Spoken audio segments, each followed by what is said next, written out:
Let's make sure everything's good.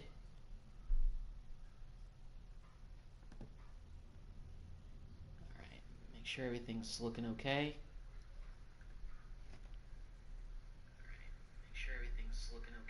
Alright, audio is good.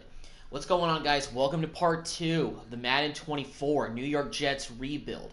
And you could also possibly call this episode Aaron Rodgers' Last Stand. So last year we actually had a pretty surprising season. We actually finished the season, I believe, 9-8, but we didn't make the playoffs because the way that the AFC East was stacked last year, at least last season, was there were a lot of teams that were. There was one team that was really good, that won the division, and everybody else was kind of sandwiched together. So we actually finished third in the division at 9-8. But also, we finished one game better than I think the Patriots, who finished 8-9. So that was a pretty interesting deal. I guess you insert Aaron Rodgers into the 2023 season, Jets have a fighting chance of making the playoffs. But here's the reality facing this Jets team.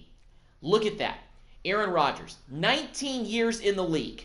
Okay, there's no doubt in my mind that this is potentially his last season. 76 overall. He may regress even more, but that is why we drafted that guy right there, Drake May. Because if we don't win the Super Bowl this season, something tells me that Aaron Rodgers will definitely retire. Even if we win it all and complete the rebuild, he probably will retire, but hopefully we can have him retire on top for this 2024 season. In terms of year 2, we're bringing back a lot of the same guys. We still have Breece Hall. We still have Israel backing him up, Williams, Brooks. We don't have a fullback, so we actually got to go get one, kind of like we did in the first season. We have Garrett Wilson. We traded for Kadarius Toney in the middle of last season. We still have Allen Lazard. We have Xavier Gibson. I changed Lazard's number back to 13 from the Packers to give Drake May number 10 like he wore at North Carolina, because more than likely Rodgers will retire after this season and he will be the main quarterback to take over. We had to find our, Jordan Love or Aaron Rodgers, if you want to go back to the Brett Favre days. Basically, some quarterback waiting in the wings, and Drake May slipped that far in the draft. So I figured, you know what, I might as well take him and make sure that we have a decent quarterback waiting in the wings for when Rodgers retires. We still have Xavier Gibson, Brownlee, and a bunch of other guys that I don't really know too much about. We still have Tyler Conklin as our tight end. We still have CJ backing him up as well. A.J. Jackson was somebody that is a new addition to the ball club this year. 74 overall left tackle. He does fit our scheme, only been in the league for 3 years.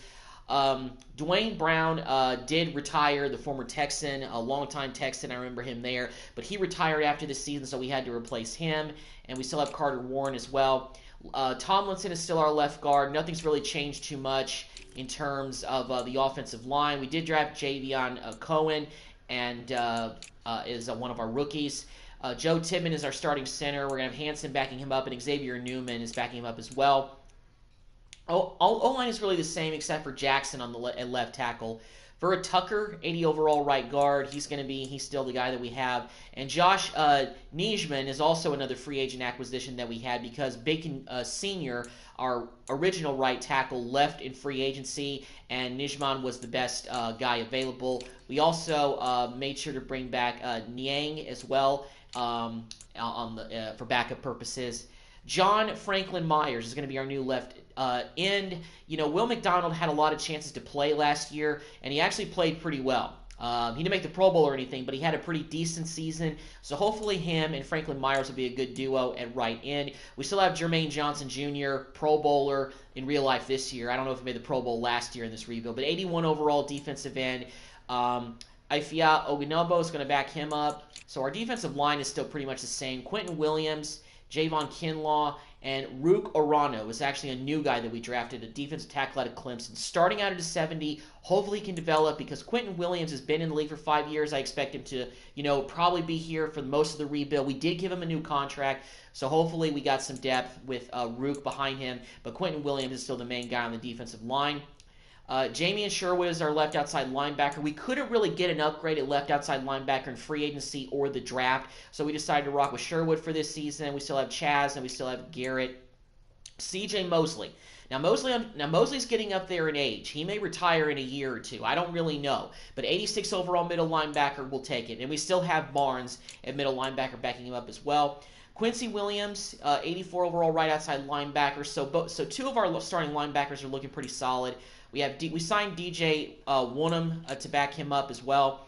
And cornerbacks, still looking pretty solid. We still got Sauce Gardner, 97 overall cornerback. That's looking pretty good. We got a stud out there. DJ Reed Jr. we brought back. We have Michael Carter II. So we got 3 corners in the 80s, and Eccles is not a huge drop-off. Quentin Mitchell is a rookie that we drafted. He actually was our first-round pick.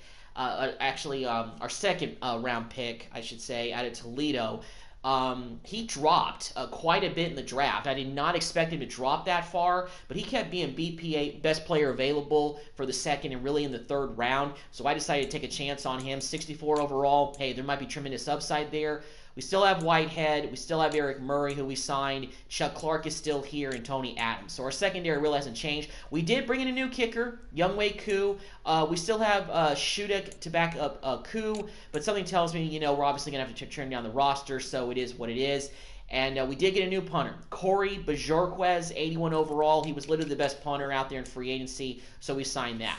So that is what the roster is looking like going into year 2 of the rebuild, and more than likely Aaron Rodgers' final season as a New York Jet. We got a roster with 63 players. Of course, we're obviously going to have to trim that down during cut days and training camp and all that. So let's go ahead and get through the preseason. Let's get through cut days. We'll import our draft class for the 2025 draft, and we'll get things going with the New York Jets rebuild for year 2. And looks like we won our first preseason game against the Cowboys, 14-10, so pretty solid. And I think our next one is against the Packers. So Rodgers actually going to play his former team, even though it's a preseason game, for what could be the final time where he actually goes to play in Lambeau Field. I don't know if we have the Packers on our regular season schedule, but something tells me we may not. But first things first, I actually forgot to do this before we played our first preseason game. I got to go out and I got to go get a fullback. We have enough cap space in order to do that. So I'm going to go out and get the best fullback, and the only guy that's available that's decent is Michael Burton. So I'm going to go ahead and sign him to the active roster because obviously we need a fullback. We don't have one, so we're just going to go ahead and take care of that. Let me just actually look at who else is out here just out of curiosity. Oh, yeah, there's really nobody else out here who's elite. Yeah. Highest rated guy on the market is an 83 overall Fairbairn. Something tells me that by year 2 of this rebuild, there may be some better free agents out there post-draft, because some of these guys we can pick up on the cheap, but we need to get but we needed a fullback, so I went out and got one. We didn't have one. And let's see if we can get a win against the Packers. A preseason game, which is Aaron Rodgers, probably the last game he's going to go and play, even as a visitor, in Lambeau Field. So even though it was preseason, Rodgers actually did get his revenge. A high-scoring game, 36-33 over the Packers. And we're going to wrap up the preseason by playing the 1-1 Cardinals. So let's go ahead and get through that. Really hoping this can be a short rebuild, meaning that this being Aaron Rodgers' last season is going to be a season where, number one, we get to the playoffs and we can go on a little bit of a run. That's what I'm hoping for. If we win the Super Bowl this year, great. Aaron Rodgers retires on top and the rebuild's complete. But something tells me that it's going to be easier said than done. Because if the teams in the AFC East haven't changed a whole lot, meaning that they still have a lot of the same nucleus of players, it's going to be hard for us to win the division and make the playoffs. Because last year, everybody was around like 9-8 and all that. And we didn't make the playoffs because we lost our final regular season game against the Patriots. They ended up making it, so that was a pretty tough, pill to swallow. But hey, that's why they call it a rebuild.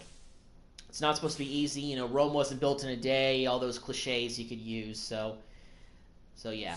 As far as the coaching, Robert Saleh, I'm going to stick with him as much as I possibly can, because as long as we have Rodgers for 2 full seasons in a row, I think it's going to really be a test of how good of a coach Saleh is, or are we going to have to move in a different direction.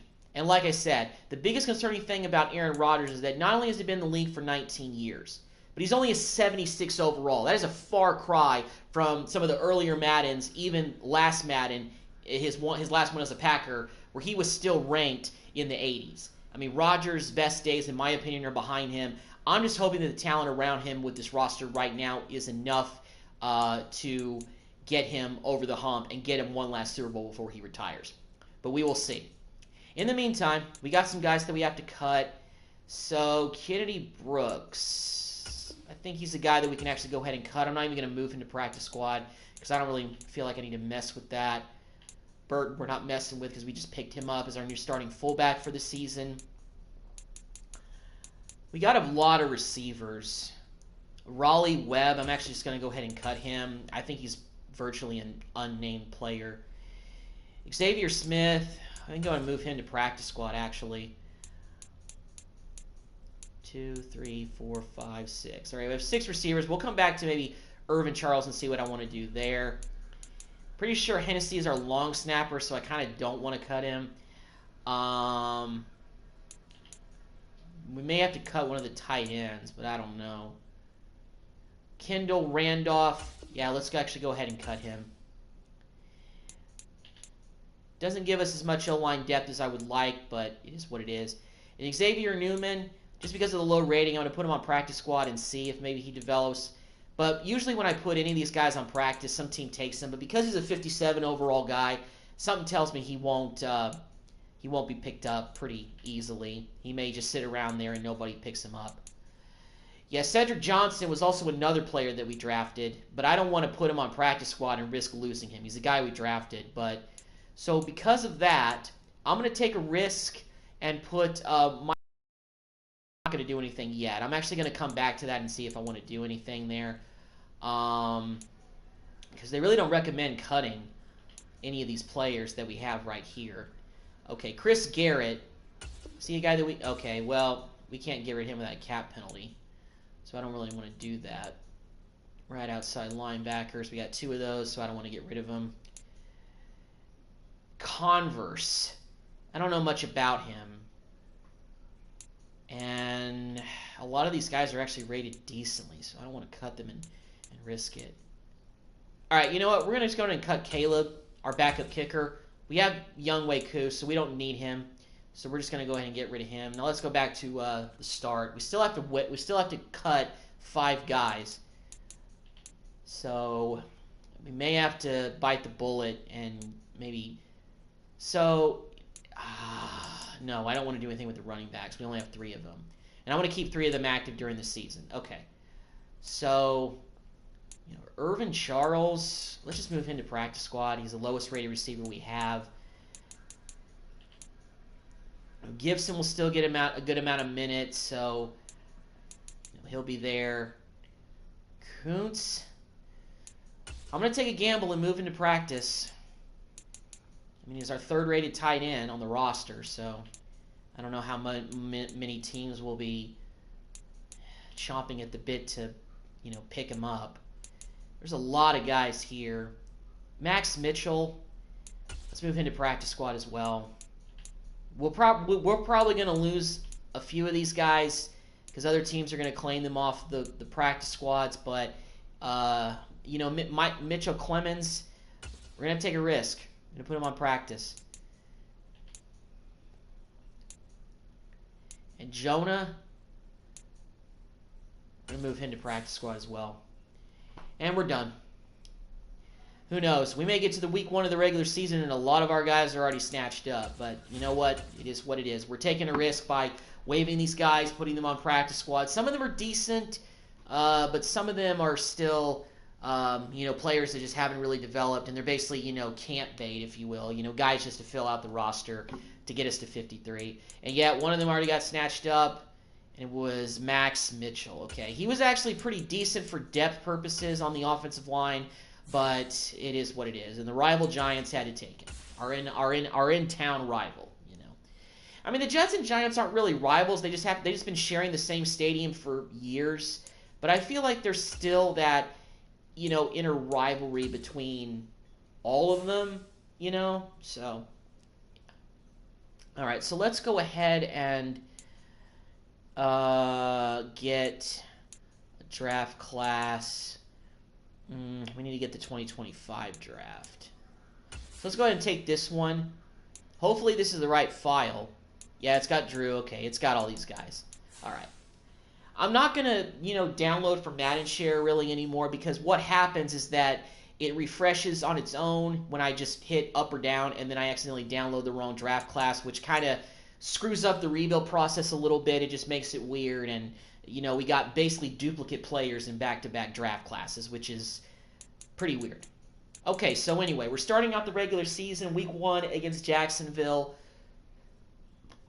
Hopefully we can start things off pretty well. Again, Aaron Rodgers, this could be his final season in the NFL. Hopefully we at least get to the playoffs and make it a good one. So let's simulate to the middle of the season and see where we're at. See if we even have a fighting chance of winning the division. I mean, the Dolphins are pretty solid because for the first couple of years, they're obviously going to have Tua. They're going to have Tyreek Hill. I don't see much change there. The Patriots last year, they were pretty good too. I mean, I guess Mac Jones plays better in Madden than he does in real life, so that'll be a challenge. And the Bills are just loaded with talent. When it comes to this division, we may be a team that this may be a tough division for us to fight through in this rebuild, because if a lot of the other teams are going to be this consistently as good as we are in terms of records, it's going to be tough for us to win the division, much less get in the playoffs, even if we finish as the second-place team in the division. Yeah, the AFC East is, stacked. At least it was for the first year. And I think, as far as who made the playoffs, I think the Bills won the division, and I know the Dolphins made it. Or maybe it was the other way around. I think the Bills did make the playoffs, but I think they were one spot above us. I can't really remember, even though it was a week ago. I forget things pretty easily because, long weeks of work.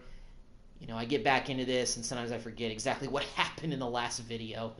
And I usually don't rewatch it, so I don't really remember exactly what happened. All right, well, we're getting to the middle part of the season. Hopefully we're not in too bad of a shape. Obviously, the trade deadline is passed, so it's going to be hard for us to make trades, to basically go all in for Aaron Rodgers last season. And we're actually not doing too bad. We're 4-3. But the way things are looking right now, the division is pretty deadlocked. Patriots and Dolphins are both 4-2, and they're basically tied for first place in the division. I mean, we're 4-3 as well, so, they've played one less game than we have because they had their bye weeks already. And the Bills are 3-4, but that's only one game behind us. So a lot of things are looking pretty similar in terms of last year. I'm guessing that all three of the teams that are in this division haven't really done too much turnover with the roster. Lord knows we haven't. We just added rookies and, signed a couple of new players to fill in gaps for guys like Dwayne Brown who retired. So we're still kind of running it back with the same group. So, yeah. So let's get to the negotiating screen and let's see whose players' contracts are up and who we want to look at bringing back. We have $98 million in cap. So that's actually a pretty solid start. But Reed and C.J. Mosley are not interested in coming back right now. All right, well, maybe I'll mess with them a little later. But Elijah Vera-Tucker, he's interested in coming back. Let's see if this 2-year deal does it. Offers perfect. Okay, so we were able to get him for a decent price. They ate up, a decent. They ate up some of the cap, but not very much. Tony may be a guy I can risk maybe letting him walk away. Because, as long as we have Garrett Wilson, we can get probably another scheme fit receiver to go on the opposite side of him. And who knows? We may get to the real nuts and bolts of an actual rebuild if Aaron Rodgers retires, and we got to go with Drake May next season. So that's kind of what I'm thinking about. I'm thinking about the future already, but that's only if we don't win it all this season and Rodgers last year. Koo, he's interested in coming back. His interest is back up, but, I'm probably going to be able to get a different kicker in the offseason. If I can't get anybody better than him, I'll probably just bring him back when the actual free agency time hits. Conklin's tempting. He doesn't fit our scheme really, but maybe we can get a better tight end in free agency. If we can't, we'll bring him back. Tomlinson is pretty solid too, but something tells me we can get a better guy than him. And Neiman is a backup guy. So is Ankles. So is Zoma. With Zoma, we're going to have to convince him to, really, come back because he's really not interested. Wes Schweister.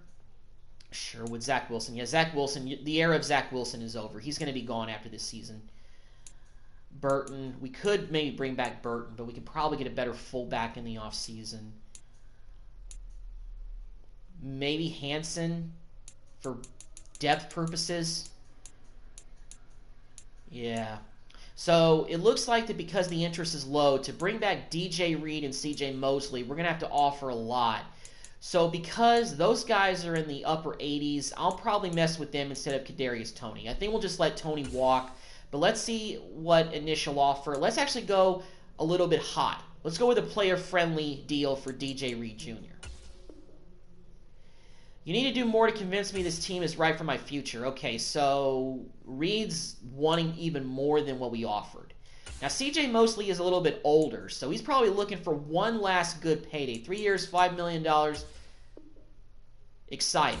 All right, he's excited to stay with the team. So we've got CJ Mosley locked in for essentially the rest of the rebuild, so that's good. So we got work to do on DJ Reed. Like I said, Toney fits our scheme, but, you know, maybe if that meter goes up and he's actually interested in re-signing by the end of the season, then maybe I'll consider trying to make some room for him. But right now, I think I'm just going to kind of... But right now, I'd be willing to let him walk and spend money elsewhere. Because it may be a deal where this is like the first real year that we kind of launch into the actual rebuild process and try to get younger through the draft and, you know, through free agency, we start to get some more guys and work it through there. So let's answer our media questions, probably about one of the contracts. CJ Mosley, okay, one way or another. Well, he was. You know, we gave him a player-friendly deal, his last probably really big payday in the NFL. So, yeah. I mean, 10 years in the league, you know, Mosley's getting up there in age. I don't know how much longer he's going to play. So, got to get younger in some areas. Okay, well, right now we're 4-3, and we're looking decent. Hopefully we can get a win against the 2-5 Seahawks this week and continue to kind of just stay around 500 or stay in position to maybe make a real run towards the end of the year at the division title. And we lost to the Seattle Seahawks by 11. Jeez, and now we're 4-4. And we are firmly entrenched in third place. And the Patriots are 5-2. I don't know what kind of moves they made this offseason, but Mac Jones must be playing good football right now in order for them to already be, 5-2 right now. Maybe Zeke is having a resurgent year. I don't know. Maybe they brought him back. Who knows? Answer media question. Let's see what Coachman has to say. It's been an up and down year. Find it and get to the playoffs. That's what I'm hoping for because, I mean, this is Rodgers' last stand, so we're trying to get one more crack at the playoffs for him in his, you know, his new team. It'd be really a shame if Rodgers comes to New York and he never even gets a chance to lead the team to the playoffs. Like, that's the expectations that the Jets had when they brought in Aaron Rodgers, and if I can't even do it in Madden Sim, then it's going to be just a sad way for Rodgers' career to end. It's going to be filled with more controversy than people remembering the Super Bowl win in 2010, which was 14 years ago. All right, so let's actually take another look at DJ Reed and see if we can up this up a little bit. So he rejected the player-friendly deal. So very player-friendly. It's going to be 5 years, $4.6 million. That's a lot. Maybe overpaying. I could find a better team. Okay, you know what? If he won't take the very player-friendly option, I think, unfortunately, DJ Reed's a guy that we're just going to have to move on from. We still have Sauce Gardner's up to a 97. We're just going to have to find another corner to go on the opposite side of Sauce. We're just going to let Reed walk. If he's going to be demanding that much money, we give him a very player-friendly option for that amount for like 5 years, and he's turning it down. Yeah, that's not worth it to me. All right, and speaking of the Patriots, who are really good, we're actually playing them this week at home at MetLife, so hopefully we can get a win and maybe kind of launch ourselves back in the division race because, I mean, we're still technically in it at third place, but we got to start getting wins against divisional opponents, and this was not a good start to it. And we are now in last place in the division at 4-5, and we have a new injury. Let's see who's hurt. Let's see who got hurt. So Conklin is out for 1 week with turf toe. Franklin Myers out with a broken collarbone for 4 weeks. But we do have McDonald starting there. And Warren is out with a quad strain for 1 week. So, okay, no real serious injuries. I mean, Franklin Myers being hurt impacts our defensive line a little bit in terms of rotation. But it's only going to be 4 weeks. He's not done for the year. So he'll be back in a few weeks. And we got another tough game. We're playing a 7-2 Colts team. So they're having a resurging year under, I guess, a full healthy season of Anthony Richardson. And they got a 91 overall Jonathan Taylor. So maybe we can pull an upset, but, you know, maybe Rodgers doesn't have it anymore. You know, 76 overall. He's been in the league for 19 years. He's basically Tom Brady of last year with the Bucs in the Madden. And look at this. 3 straight losses, I think. We've lost like 3 in a row. and we're starting to quickly fall out of the playoff picture. Man, this is not looking good for Rodgers' potentially last season. This may be a tougher rebuild than I anticipated, and I was really hoping to maybe give Rodgers one more crack at the playoffs with the roster that we have, which is basically the same that the Jets already built. But right now, things aren't really happening. I mean, we have a 79 overall offense, mostly because of our quarterback being a 76 and old, and we have an 87 defense, and we're 82 overall as a team. And we're playing a Steelers team that's getting younger than us, and they're 2-8, but we're 4-6. Hopefully, we can get a win this week because we can't afford to keep dropping games to 2-win, 3-win teams and expect to make the playoffs. Good teams that make the playoffs don't do those sort of things. And we won. So we got an 8-point win against the Steelers. We're back up to 5-6. We still have a fighting chance at least finishing second in the division, but right now the Patriots are starting to pull away. They're 8-2. Don't really see us catching them right now unless Mac Jones or they have a serious injury or something like that. Easier. We don't have any easy teams really on the schedule for the last few weeks. Well, except for the Steelers. That was kind of an easy game, but even then, we only beat them by 8 points. And we got the 6-5 Bills this week. They're a team that we're trying to overtake to get to second place in the division to possibly fight for a wild card spot. And they have a 95 overall Josh Allen. So this should be fun. See if we can get a win.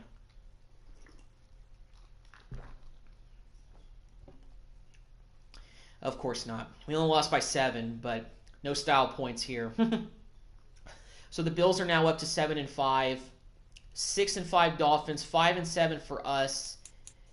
Yeah, this could be a year where even if we somehow get to like 8, 9 wins, maybe even 10 wins if we're lucky, somehow, some way, yeah, things are not looking pretty good. Well, to get to 10 wins, we'd have to win out. We have, just to finish with a winning record at like 9-8 or something, we have to win like 4 of our last 5 games in order to do that. And I just feel like that's a tall order. I want to take a look at stats really quick and see how Aaron Rodgers is doing in what, like I said, is potentially his last year. So we're in week 13, and he hasn't even cracked the 3,000-yard mark yet. But he has 29 touchdowns and only 4 interceptions. So not bad for Rodgers last season so far. Our running game is basically I was looking at the attempts. I thought there was the amount of rushing yards. Well, Breece Hall hasn't cracked 1,000 yards yet. We only have 4 rushing touchdowns on the whole season from him on the ground, and we're in week 12. So we're not getting too much from our running game. Tony is leading us in receiving yards 10 and touchdowns as well with 10. Garrett Wilson has 5 of them. Wilson made the Pro Bowl last year, but he's having a little bit of a down season. And Lazard, he has 610, 7 touchdowns. Conklin has 6 of them. I may have to think about bringing Tony back if he's actually going to be the leading receiver for us. If that's going to be the case, I may have to look at bringing him back. Because if we're not going to spend the money on Reed, then maybe we can look at to bring back Tony. So the playoff picture is, this is the first time in week 13 we can actually look at it. Let's look at it. We're nowhere to be found. The Patriots actually have the number 1 seed in the AFC right now. And right now, no other team from the AFC East is even in the playoff picture. So the way things are shaping out this year, we would have to probably win the AFC East in order to make the playoffs. But unless the Patriots lose all but one of their games and we win all the rest of our games, those are the only scenarios that probably we can make the playoffs. But hey, there's still a few more weeks to go. So hopefully we can at least get some wins to end the season. I will be playing the last game of the regular season in what could be Aaron Rodgers' last game in the history of Madden, in the history of the NFL. Just want to get one game in with Aaron Rodgers, even if it's his last go-around, his last dance, if you will. And we lost to the Titans by 10. This team really just seems like that we're not playing. I don't know if it's that we're not playing at a good level because overall our offensive line is not really too elite. But, I'm starting to believe that it's the quarterback. Aaron Rodgers is 76 overall. That's, the name is elite and, first ballot Hall of Famer. But Rodgers is past his prime. And I think that's the way that Madden is kind of making him. And I think because of the injury that he had with the ACL, Madden naturally just dropped his overall. So, I mean, it makes sense. And even in real life, something tells me that Rodgers may not be the player that he once was this next season as well. Because if he pops his, because he popped his ACL against the Bills, and it happened on relatively a routine tackle, who's to say that, you know, he's become as brittle as a guy like Tony Romo? I mean, that's the reality that Rodgers is facing. So we're off the bye week, 5-8, going into the last stretch of the season. We only have, I think, 5 games left, and it looks like Drake May got some upgrades this week, so that's good. I don't plan on playing him this year because hopefully, even though he's not playing, he's developing at least a little bit and, you know, doing that. So let's take a look at the negotiating screen and see if maybe Kadarius Toney has gotten interested in coming back. Okay, well, he's not really interested in coming back yet because, yeah, I mean, I just don't know if I want to mess with a guy too much who's really not interested in being a part of this team for the future. And I don't want to be giving out a huge contract to a guy who's basically a slot receiver who we just traded for to give Rodgers more help at receiver. And he has done a good job, but we still have Garrett Wilson. You know, Garrett Wilson is the main receiver for this group, and I don't want to spend a whole lot of money on a guy that we just traded for just because I think that, you know, he's leading us in receiving. You know, it comes down to cap, and we got to have money to spend because if we're about to lose Aaron Rodgers to retirement after the season and not make the playoffs, then we got to rebuild this thing around Drake May. And that means that we got to look at, you know, other skill positions as well. Maybe outside of Breece Hall in terms of offense, but tight end, another receiver, maybe even 2 more receivers, and a whole lot of offensive linemen I think are going to be on the docket for this next offseason in terms of what we're going to go looking for. So we're playing the Dolphins this week. They're 1 spot above us in 3rd place. Maybe we can get a win this week and, you know, kind of, you know, play spoiler a little bit. We only have 3 division games left, and we have them 3 weeks in a row. We got Buffalo next week, and then we got the Dolphins in the next game. And then our last game of the season is on the road, is at home against the 49ers. And we lose to the Dolphins. I don't know what our record is in the AFC East, but I have to imagine it's not good at all. So, yeah, this is pretty bad for Rodgers last season as a New York Jet. And it may be his last, but we'll see. Maybe he'll come back, but I highly doubt it. I don't think he's going to play another year beyond this at 19 years in the league. And it doesn't get any easier. We got the Bills this week. This is probably the last time that Aaron Rodgers is going to play them. And we'll see. Maybe we can start pulling some upset wins. Maybe Rodgers will show something at the end of the season. I mean, 29 touchdowns and 4 interceptions last I looked is not bad for his last year in the NFL at, you know, 40-plus years old, but still. You know, some of these games we're losing, but the teams aren't scoring a whole lot of points against us, so that gives me an indication that our defense is doing okay and doing some things right, but overall, because of our quarterback play is a little bit inferior, I think that's the reason this New York Jet team is just worse than what I expect. And we are going backwards. I mean, last year we finished 9-8 with a healthy Aaron Rodgers, and this year we're 5-10. We got 2 more games left, and we are dead last in the division. There's no chance to make the playoffs at 5-10. I don't remember the last time we got a win.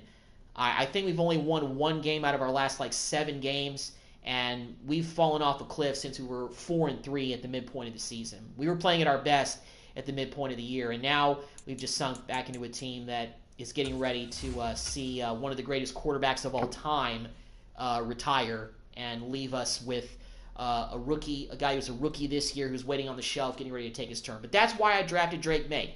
I was tempted not to, but I decided that, you know what, I need to get a quarterback in the wings just in case. And if for some reason I feel like that even Drake May isn't going to cut it to get a Super Bowl title, then I may look to trade him and get an actually solid quarterback. And who knows? Maybe in free agency there'll be a top flight guy. And if that's the case, then maybe we'll move Drake May over to somebody else, give some draft capital to help us out.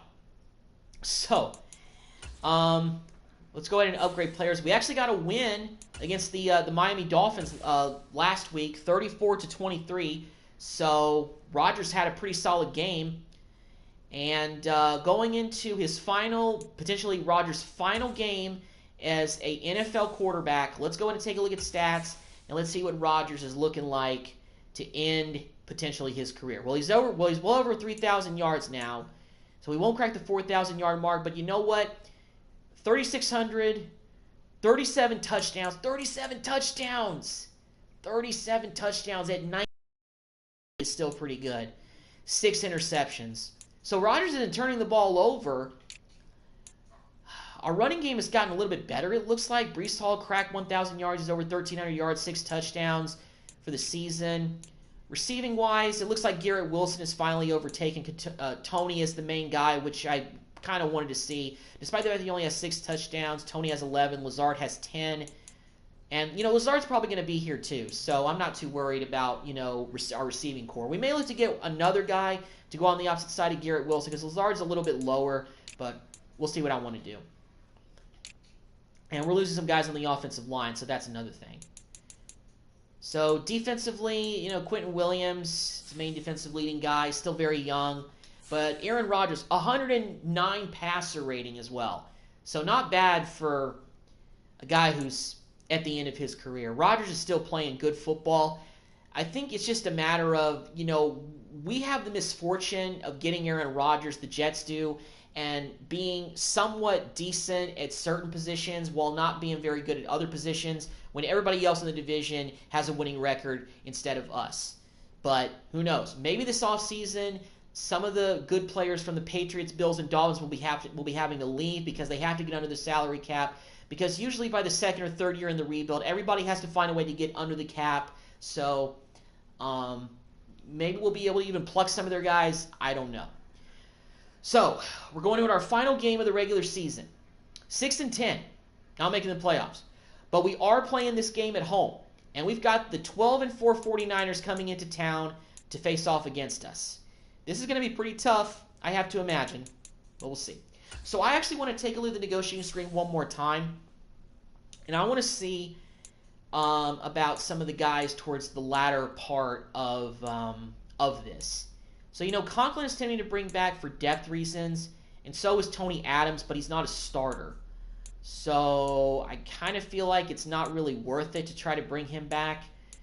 And a lot of these guys really aren't too interested. Hansen is, so I'm going to look to bring him back on like a one-year deal for depth reasons. Exactly the offer he was hoping for. Okay, and these guys aren't really going to be asking for a whole lot of money anyway. So, yeah.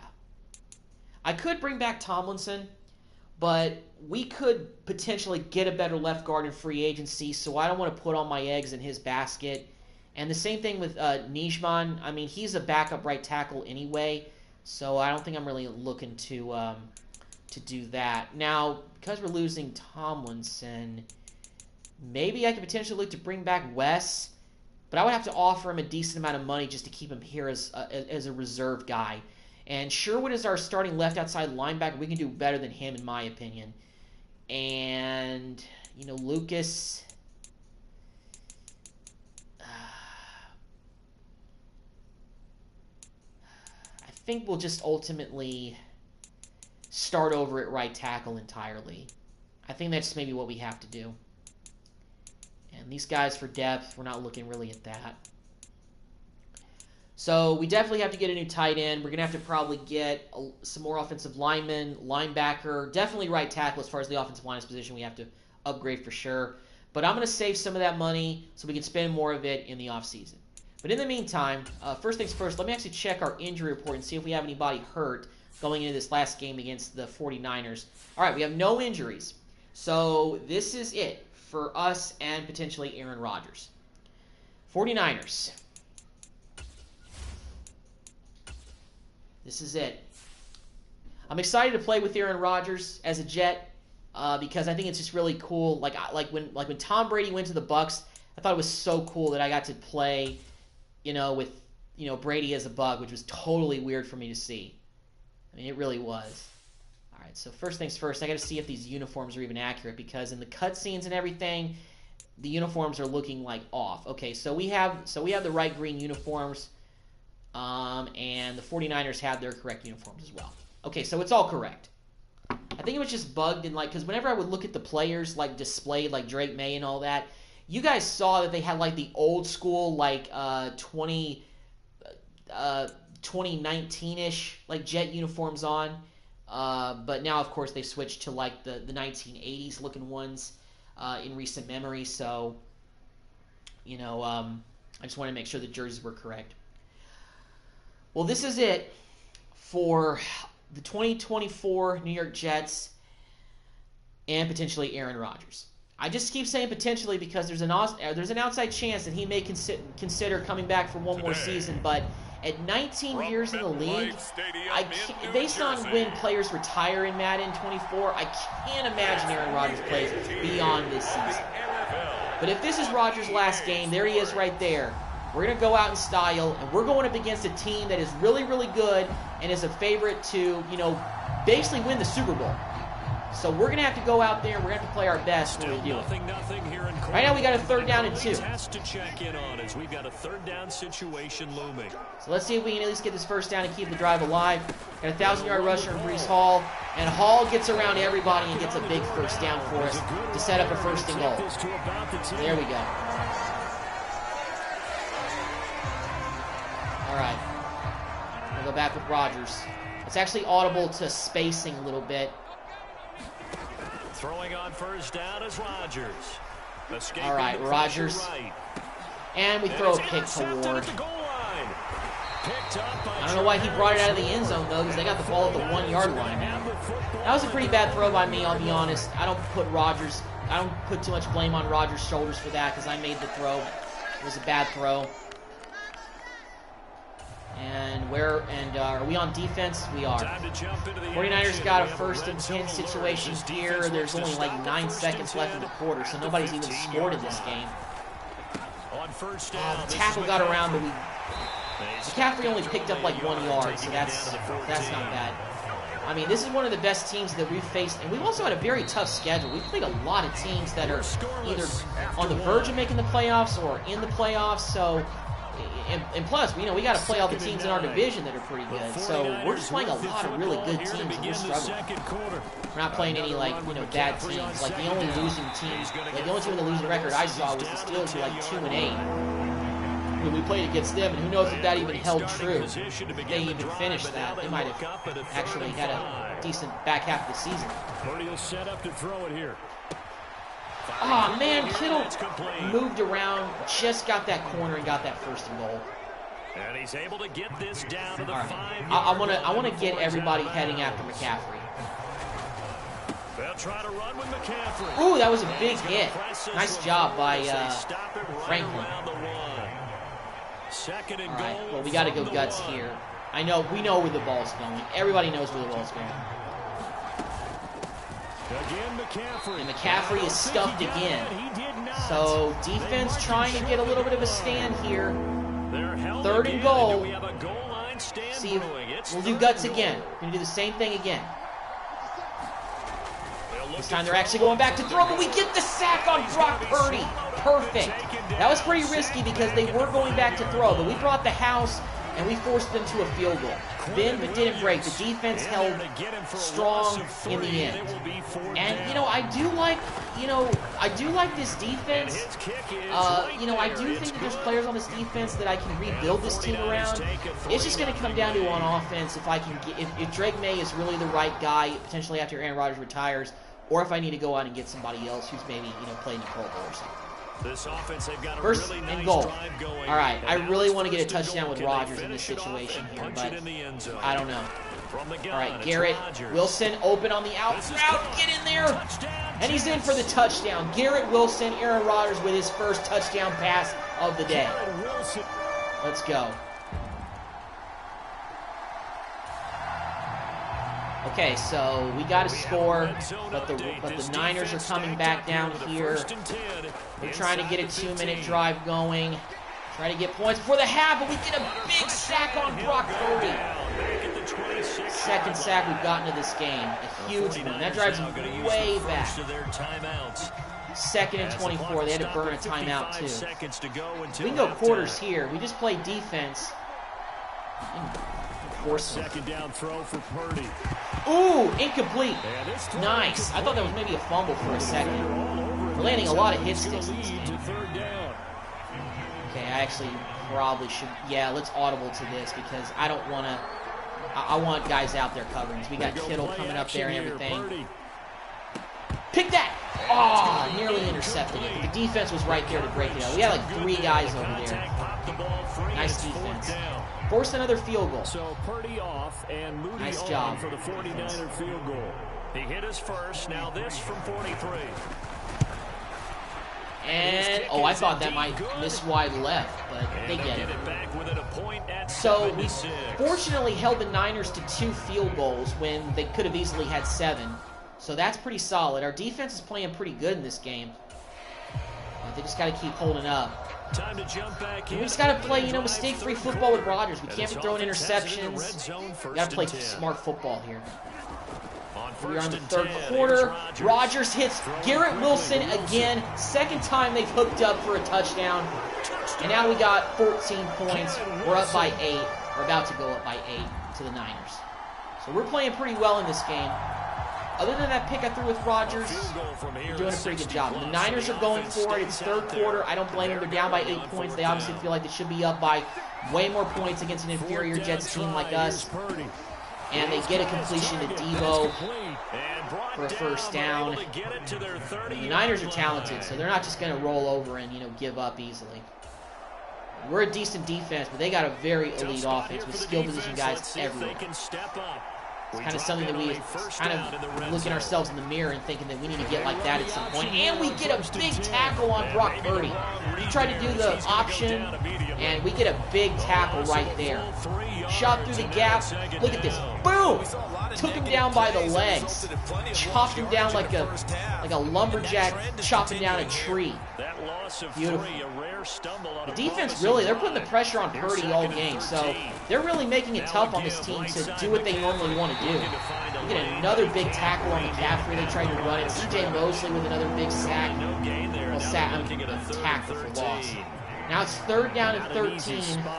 They'll be in search of 13 yards to try to pick up the first. So that way we don't give up too much. All right, well, it's 4th and 3. Are they going to go for it, or are they going to kick the field goal? And they're going to kick it. So good job, defense.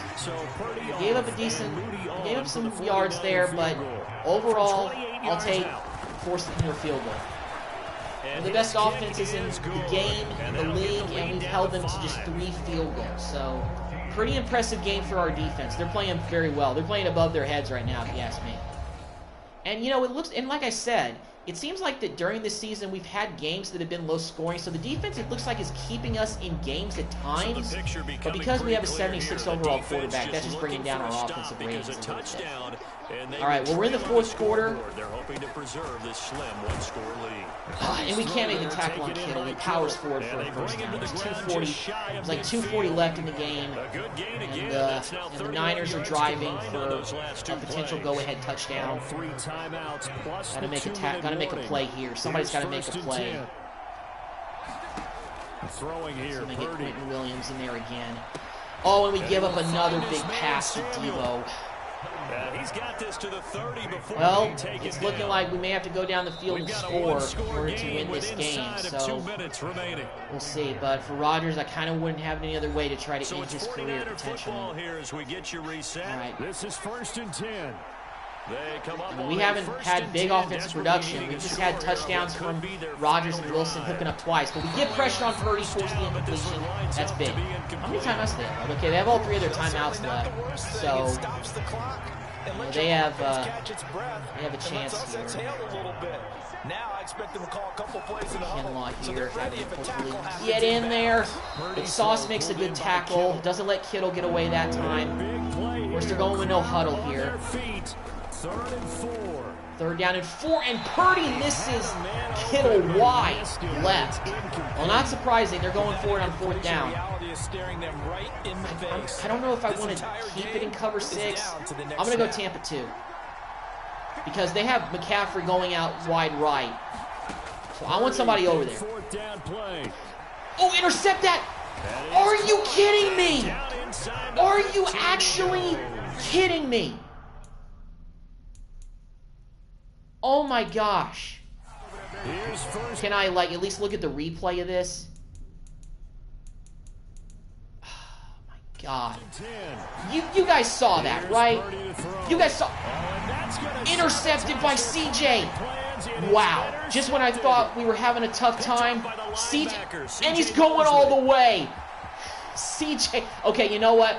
This is just because I want. And they will be set up. Oh my God. Okay, the physics of Madden are just ridiculous. Okay. All right, listen. I know that the game is over. You know, I know you guys are wondering, like, Malin, why didn't you score there? Jeffer, yo, yeah, what's up, man? How you doing? All right, listen. I wanted Aaron Rodgers to take the field at least one more time as a Jet. And we're not just going to run the football and get out of here. What could be Rodgers' last game. To throw is Rodgers. We're going for the touchdown. Out in the, Breece Hall, come on, man. This is Rodgers' last stand. Well, they certainly did a nice job there. No, we're not running the football. We're throwing it with Rodgers. This is his last. This is potentially his last game. It led to an incompletion. Rodgers looking to throw. Oh man. And he can't get a throw. That could be the last time he's potentially sacked. So I might have messed things up completely by doing all this. All right. Well, it's 3rd down, and you know what? We're gonna go again. Now Rodgers. Right. Maybe that was a bad decision. I should have just scored with CJ and ended the game, essentially. Well, I wanted Rodgers to throw and complete one more pass, but I don't think that's going to happen in this game. But we do kick the field goal, which is going to make it an 8-point game, so they have to score a touchdown and get the 2-point conversion just to tie it. So now our defense just has to hold for like one more. To get this drive underway. And the last time out, they had the good drive going. You get in the red zone, they throw the interception. Not their first pick of the game either. So we get the sack on Purdy again. We pressured Purdy all game. He's having a tough time out there. All right, Niners called their 2nd timeout, I think. So they only have one of them left. And they don't have a whole lot of time to get down this field. At least the turnover did turn into points for us, even though I didn't return the pick 6 with Mosley. We bulldozed over the right guard. Jeez, their offensive line is just coming unglued at the seams right now. 3rd and final timeout as they stop it with 14 seconds to go in the game. All right, man up 3 deep. They're going to be throwing the ball deep every play, so. It's 3rd and long. To throw is Purdy. Now a desperation throw deep downfield. Incomplete. Now it's incomplete. Well, they weren't scared to let it. All right, 8 seconds left. This is it. I don't think Aaron Rodgers is going to get on the field for one more play because I think this will be it. On 4th down. It's the last play. And it's incomplete. Okay, so there's actually 4 seconds left. So more options. Let's jump to the next play because I want to. Okay, well, I couldn't be there to see Rodgers. So it's a victory. Well, I wanted to see Rodgers take the field one more time and take a knee, but I wasn't able to see it. Anyway, so we get a big upset win to end the season against a 12-4 Niners team that was really good. But we put pressure on Purdy all game. I think we sacked him like 3 or 4 times in this game.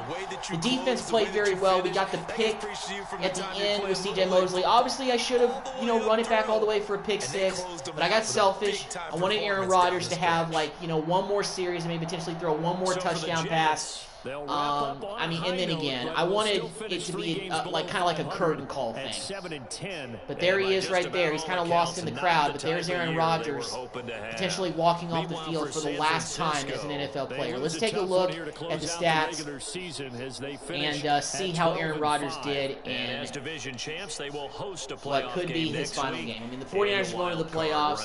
We're not. Of course, they played everybody, although in real life they probably would have rested everybody. We would have kept everybody. But it is what it is. So, Aaron Rodgers, 69.8 passer rating, not good, not bad. 15 out of 27, only 179 yards, 55% completion percentage. He had 2 touchdowns, but he had 2 interceptions. How many times was he sacked? I guess it doesn't really show that. So, for his last game, Rodgers if this was your last game, we're going to miss you. And I'm sorry that I couldn't get you one more crack at the playoffs and one more chance to potentially win a championship, but you're at least ending your career with a win.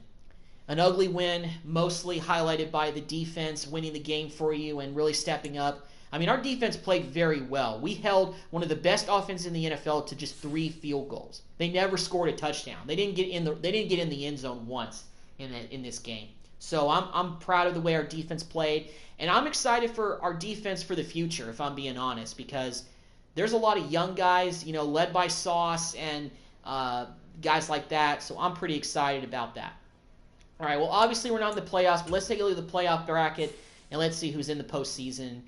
So we got the Titans facing off against the Bills, the Patriots facing off against the Jaguars. They are no longer the number 1 seed. That belongs to Kansas City now. And we got the Ravens taking on the Broncos. NFC side. So the 49ers were the number 2 team in the NFC. Us beating them in the regular season finale probably dropped them from the 1 seed to the 2 seed, but I could be wrong. I don't know if they were always going to be locked into that, so who knows.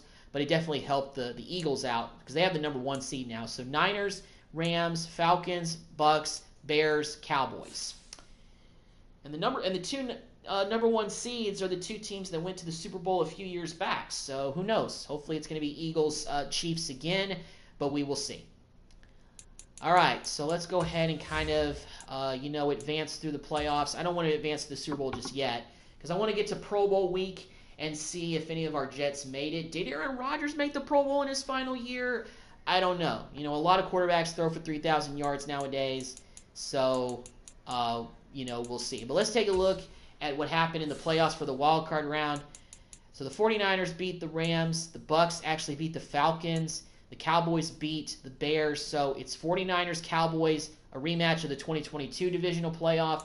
And we've got the Eagles and the Bucks, a rematch of the real-life playoff matchup this season.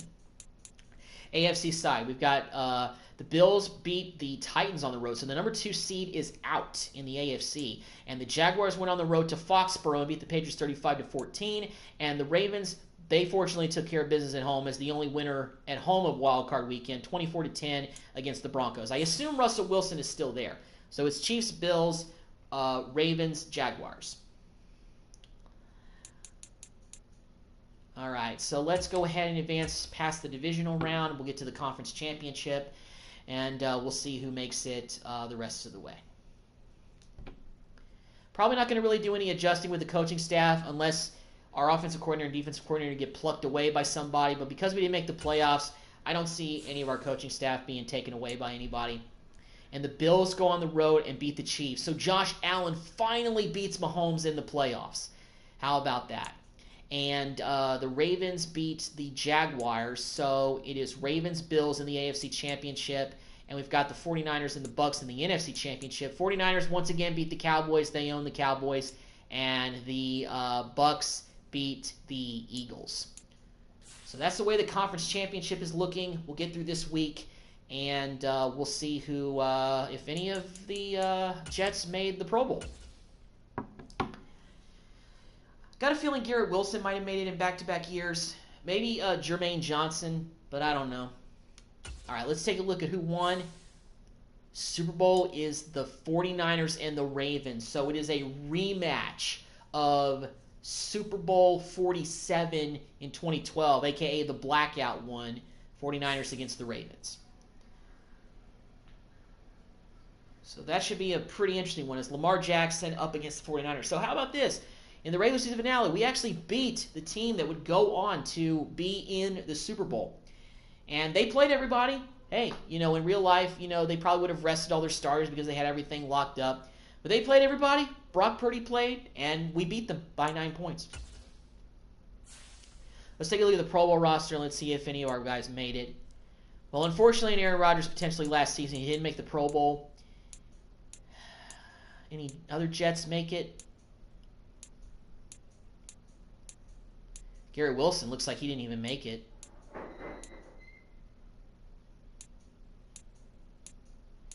Any offensive linemen? Doesn't look like it.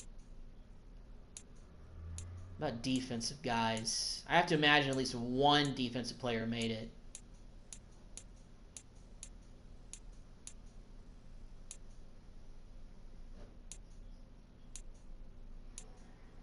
Sauce didn't make it? Man, that's surprising. Oh, Chuck Clark made it. Okay, our strong safety made the Pro Bowl this year. That's a little underwhelming. I didn't expect Chuck Clark would make it. I figured Sauce would be the only representative for us in the Pro Bowl. Koo didn't even make it either. So we only have one Jet in the Pro Bowl this year, and that was our strong safety, Chuck Clark. I mean, we gave him a new contract this past offseason, so hopefully he'll be here for the rest of the rebuild. Help anchor down that second. All right, so let's go ahead and advance to the Super Bowl week. We'll get through that, and then we'll get to the offseason, and we'll get to work. And we'll get the big question answer that's been on my mind since the start of year 2. All right, but first things first, let's take a look at yearly awards. I want to see if any Jets were even in any consideration. Jalen Hurts is MVP. Coach of the Year is Nick Sirianni. But these guys actually got eliminated in the divisional round, so pretty interesting. All right, AFC Offensive Player of the Year, of course, went to Rashee Rice. No Jets up there at all. Defensive Player of the Year in the AFC, no Jets there. Offensive Rookie of the Year, of course, Drake May didn't play, so he didn't get any consideration. Defensive Rookie of the Year, no Jets there either. Best QB. Aaron Rodgers finished 3rd. Okay, well, not bad for what could be his final year. Best running back, did Breece Hall get any love? Breece Hall finished 9th in the rankings for that. Best receiver, Kadarius Toney finished 10th. Okay. Best offensive lineman, no Jets there. Best defensive lineman, Quentin Williams, okay, finished 10th. Best linebacker, nope. Best DB, really? No sign of Sauce? I'm surprised. Best kicker, Koo. All right, well, the highest guy we had was Rodgers, finished 3rd for AFC Quarterback of the Year. So he got some love in his last season as a Jet, potentially, so... Super Bowl 59 between the Ravens and the 49ers. Let's see who comes out on top, and then we'll get into the offseason and start what could potentially be the real, true beginning of this rebuild, even though we're 2 seasons in. But we will see what happens. So let's take a look at the 2024 season recap, and it looks like that the 49ers beat the Ravens to win their 6th championship, so they get their revenge. For the 2012 Super Bowl, the MVP was Brock Purdy, so we actually beat the Super Bowl champions in the last game of the regular season, so take that with a grain of salt. MVPs Hurts, Nick Sirianni, Coach of the Year, Offensive Player of the Year, Rashee Rice of the Chiefs, Defensive Player of the Year, TJ Watt of the Steelers, Offensive Rookie of the Year, Caleb Williams of the Broncos, so I guess they don't have Russell Wilson anymore. Maybe they traded him, or maybe he retired, I'm not sure. Defensive Rookie of the Year goes to Jaron Verse of the Seahawks. So I need to look at the Broncos and see kind of what's going on there, because I don't know. Well, I know you guys, you may have an idea what I'm thinking about, but I'm going to see how things are looking once we get kind of to the off season, if we, do lose our starting quarterback. All right. So I'm not really going to do anything with, let me take a look at the staff moves and see who maybe got fired and who's still here, if anybody. Stefanski got fired. Gannon got fired from the Cardinals. Their whole staff actually got fired. Brian Dable got fired. Kevin O'Connell got fired from the Vikings. Ron Rivera got canned with the Commanders. Bill Duncan got fired as the Cowboys offensive coordinator. And Bill Duncan was hired by the Browns to be their offensive coordinator. Interesting. Nobody really I would look to bring in as a position coach. Maybe Stefanski as an offensive guy, but I don't know. We're just going to kind of keep the coaching staff the way it is for this season. If we have another bad season with Drake May, then maybe we'll consider getting a new coaching staff, because I don't think we can afford to go 3 consecutive years next season of no playoffs. All right, here we go.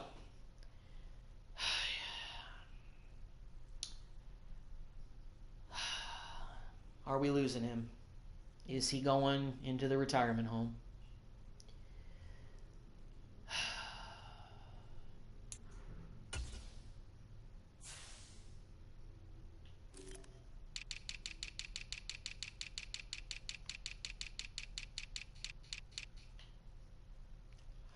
He didn't retire? All B. Aaron Rodgers did not retire. Oh my goodness. Wow. I'll tell you what, guys. I am shocked. I am shocked that Aaron Rodgers did not retire. Okay, then.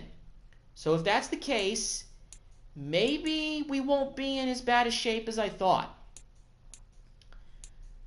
So, and we actually didn't have anybody else retire. So, pretty good. I'm not going to look at, re-signing anybody else. So, we're just going to go ahead and go into free agency and, see what happens. But Aaron Rodgers is going to play for his, 20th or 21st season of football. Unbelievable. I can't believe this. I'm shocked that Aaron Rodgers didn't retire. I thought for sure he was going to retire. Because in the other rebuilds, I've noticed that he retires after the first couple of years. Maybe it's because I'm controlling the Jets instead of letting the CPU do it.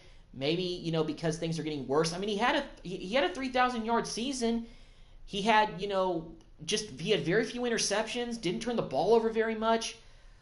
We just didn't really have a good extra team around him on offense. I think, and also we played a very tough schedule. And we're playing in a pretty tough division as well. So basically, if next season is going to be Rodgers' last season, we're going to have to do some upgrades at pretty much every position. All right, but first things first, let's take a look and see what positions we really need to improve. So as you can see, Drake May is actually rated higher than Aaron Rodgers. That is a little bit disturbing to see that. So Rodgers has regressed even more to the point where he's actually behind Drake May. Wow. We may have an interesting quarterback controversy this season. But I'm not going to put Rodgers on the bench just yet. If next season is going to be his last season, then I got to do it. Breece Hall's up to a 90. That's pretty solid. Got a bunch of other running backs that I don't really know too much about. We do need to go get a new fullback. Garrett Wilson, up to a 91. All right, I think we need to go and get another good, bona fide, good receiver. Jeremy Ruckert, I really don't know who that is. We do need a new tight end. We need a new tight end. I think we need to upgrade pretty much every one of the offensive linemen. I got to get guys in the 80s on this offensive line. We actually don't even have any right tackles. The only guy that's in the 80s is our right guard, and that's Verja Tucker. We actually brought back. So I'm on the table for anything in terms of upgrades. If I go into free agency and see anybody that's really solid, we're going to pick them up. Quinn Williams up to a 98, 6 years in the league, so he's doing pretty good. We need a new left outside linebacker. We could use right outside linebacker is looking pretty good with Quincy Williams out there. Probably got to go get another corner to go on the opposite side of Gardner because we lost Reed. We're going to bring him back. Free safety. We got Whitehead still here, and we still got Clark still here. Who made a Pro Bowl last year. So we need a new kicker. Our punter's still here, so we just need a new kicker. We don't need an entirely new special teams unit. But man, Aaron Rodgers dipped all the way to a 72 at 41 years old. I mean, I'm not surprised. I mean, Drake May is the young guy. He's barely even played this season. I guess he saw spot duty and maybe Rodgers got nicked up. But 76, I mean, that's pretty tough. I don't know how much longer Rodgers is going to play, though. That's why I want to keep Drake May. I just don't want to try to swap him for, a higher draft pick or anything like that. So let's go into free agency and let's see how much money we have to spend because, in my opinion, everything's really on the table.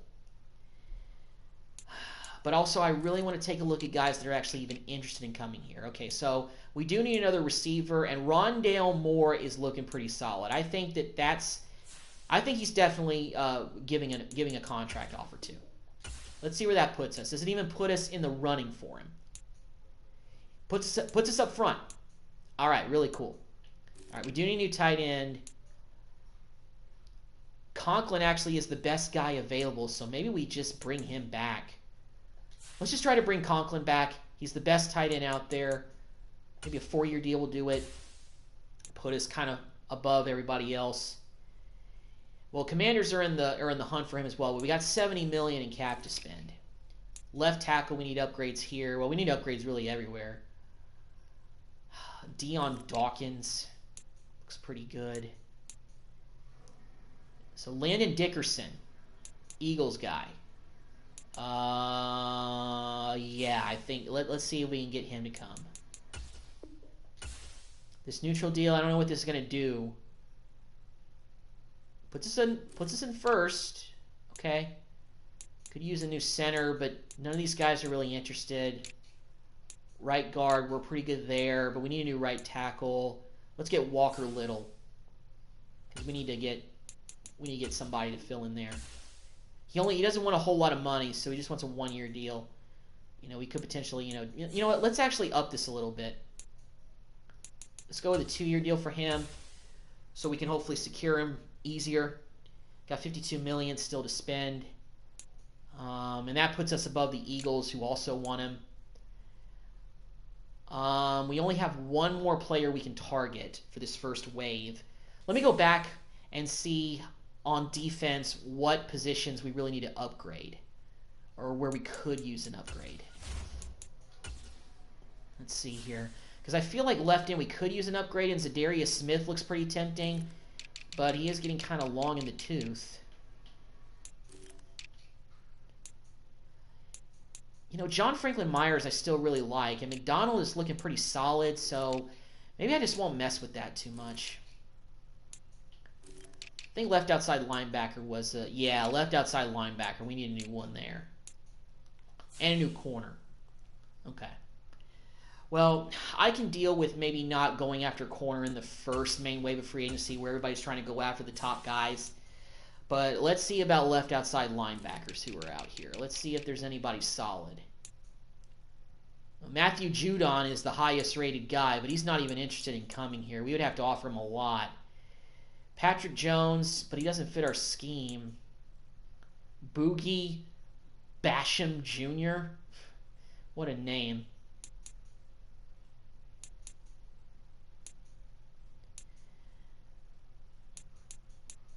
Good thing is all these guys are rated higher than, Sherwood. Patrick Jones the second. Let's see about him. He's not a scheme fit guy, but he could come in and basically be a starter right away. But I still think even getting him, we still may have to look at drafting one in the upcoming draft. All right, so we're not really going super big on the money here, but we are going after guys of positions of need that we have to fill. Got Landon Dickerson, and we're actually going to bump this up a little bit to make sure that we get him over the Vikings. So let's actually go with a little bit of a player-friendly deal. Let's give him 3 years. He's a good offensive lineman. He's been to the Eagles for the Pro Bowl, multiple years. So I want to make sure that I get him. I don't want to leave things really to change. Dickerson, Rondale Moore to get another good receiver to go on the opposite side of Garrett Wilson. He's a scheme fit guy as well. We're going to go ahead and try to bring back Tyler Conklin. Walker Little, right tackle. He'll be basically our new starter. And Patrick Jones the second. So that's the first wave of the 5 targets that we're going with for the first wave of free agency. Nick Chubb was the big name guy out there. It's tempting, but we got a 90 overall Breece Hall. So I think we're pretty good at running back. Hall's gone over 1,000 yards the last 2 seasons, so I don't really think there's a need to upgrade that skill position there. But getting Rondale Moore is definitely going to help at receiver. All right, so let's take a look at free agency and see if we got anybody to sign after the first wave, or if we had anybody we're considering. Let's see here. My signings. We got Rondale Moore. We did get Walker Little, and we got Jones. So we still haven't landed. Oh, did we not get Dickerson? Oh, don't tell me we lost out on the Vikings. Oh, he went to the Steelers.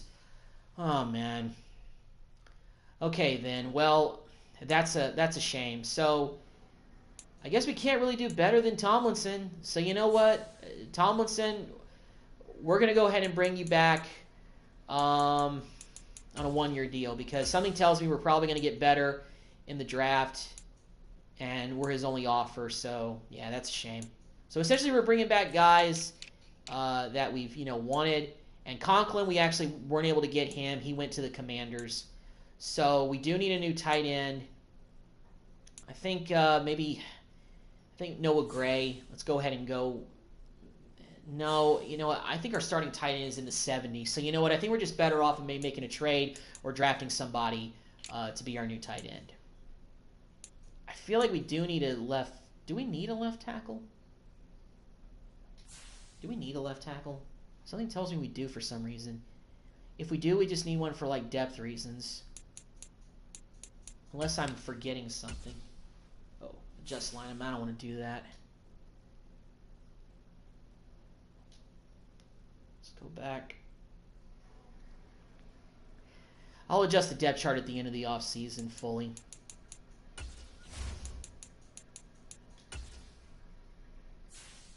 Let's see. What's our left tackle situation looking like?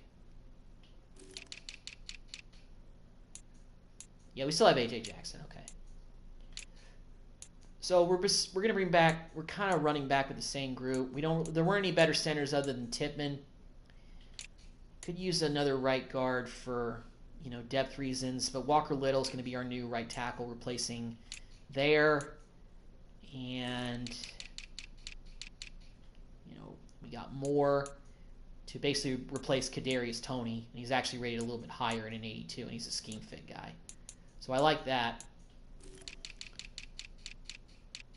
And left outside linebacker, we got Patrick Jones II. He's our new starting left outside linebacker. Upgrade there. We're getting upgrades in other places. So let's take a look at corners during this cycle as well. And as far as tight ends, I may actually go after, I think, maybe Noah Gray, to tell you the truth. I mean, I know that our next best tight end is a 71 overall guy, but I just feel like that we need to get, a decent tight end to give, Rodgers as much weapons as we can. I really wish we could bring back Conklin, but I guess we're going to have to settle for Noah Gray. Hopefully it won't be too hard to get him because he's actually interested in coming here. 74 overall, 3-year deal. Hopefully he takes that pretty easily, and it's not crazy to spend that money on him. Nah, it doesn't look like it is. All right, so let's take a look at corners. We didn't really look at that during the first wave. The top guys, Newsome and Kenny Moore, are off the market. We're still Douglas, maybe. Benjamin St. Just. Steven Nelson, I remember him from the Panthers rebuild. Some of these guys really aren't too interested in coming here, and that's the thing. Kind of wish I knew that Kenny Moore was out there. We could have gotten a bona fide good secondary with lockdown corners on both sides. But I mean, we still have Sauce, so that's not too bad. Let's just see about Douglas. I don't think he's looking for a big payday yet, So that actually puts us above the Falcons, so we're above all the other teams. I don't think we really need new safeties. Need a new kicker. Do need that. And Jake Elliott is available, and he actually wants to come here. So, yeah, let's bring him in for a 2-year deal. Get a solid kicker. Because Koo decided to... Because we let Koo walk. I didn't want to bring him back because I felt like we could upgrade that position in the offseason. As far as, oh my gosh, Tua is actually available. Well, he was available, I should say. And so is Trevor Lawrence. Jeez, but I don't want to go with a... I don't want to go with a manufactured with a free agent quarterback. I'm really surprised that Trevor Lawrence wasn't brought back in Jacksonville. They made the playoffs last year too, right? I'm surprised. I need a new fullback though. And Ricard is a guy that we've gotten in rebuilds before, but I'm going to go ahead and go after Blossingame. He fits our scheme, and even at 73, is still a decent rating for a fullback in this game. Hopefully we can... Yeah, nobody's really offering him much of anything else, so should be able to land him. Of course, we got more. We've sent an offer now to Noah Gray. I think the rest of the roster we can kind of fill positions based with players we get in the draft. So let's go ahead and take a look at the next wave of targets. We got Rasul Douglas, Jake Elliott, Laken Tomlinson. We're going to see if we can bring him back because we missed out on Dickerson. He decided to go to the Steelers. Noah Gray to be our new tight end, and Blossingame to be our new starting fullback. I mean, Gray is no Travis Kelce, but he was with the Chiefs for all these years. Hopefully he can bring some of that, Super Bowl run magic over to New York, but we'll see. Let's go ahead and advance. I don't want to look at the mock draft until after free agency because that'll give that'll give the experts a better idea of what players everybody's going to draft based on the free agency moves that they made. So let's take a look and see, because we're going into the third wave of free agency, meaning that it's unlimited in terms of the amount of offers we can do. So it looks like Nick Chubb is going to the Houston Texans. So that's interesting. All right, so did we get everybody? We got Douglas, got Elliott, we got Tomlinson to come back. We did get Gray. We already got Little. We got Blossomgame, and we got them. So this is our free agency class. I mean, the top guy is Rasul Douglas at 85 overall. Basically getting him to go on the opposite side of Sauce because we do need a new corner, to help out there. In terms of the draft, I don't really know what direction we're going with, but, we'll make that decision when it comes to be. So let's actually get back to the free agent pool just for a little bit because I do want to get a third quarterback. We still have money that we can spend, so I want to get a third quarterback to back up since, of course, Zach Wilson is not here anymore, and we don't plan on bringing him back for any reason. Let's get somebody who's all these guys are butt trash.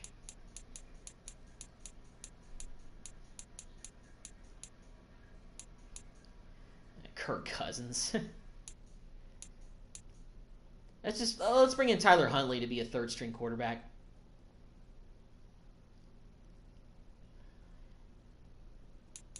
A 3-year deal. He's not asking for a lot. 66 overall. We'll bring him in to be a third stringer. Nobody else is offering him anything, so not worried about that.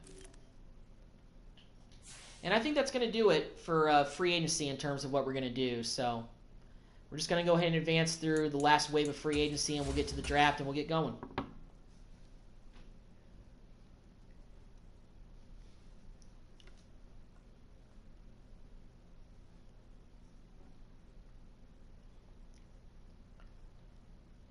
All right.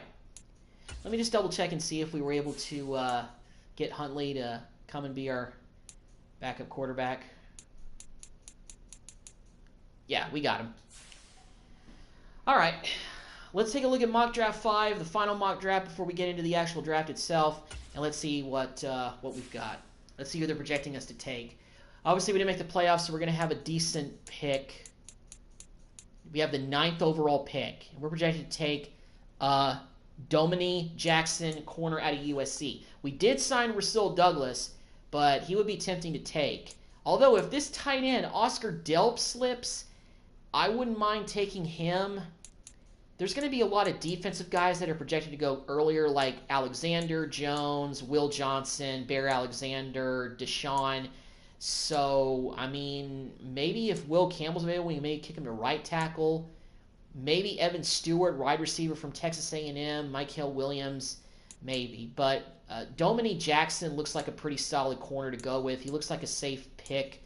And, if we continue to build up this defense, that may be good. But if that tight end, Oscar Delp, is available, I think it may be tempting to go with him because we do need a new tight end. And even though we signed Noah Gray, at this point, I'm kind of looking to get any skill positions that we can to help what now seems like for sure is Aaron Rodgers' last stand.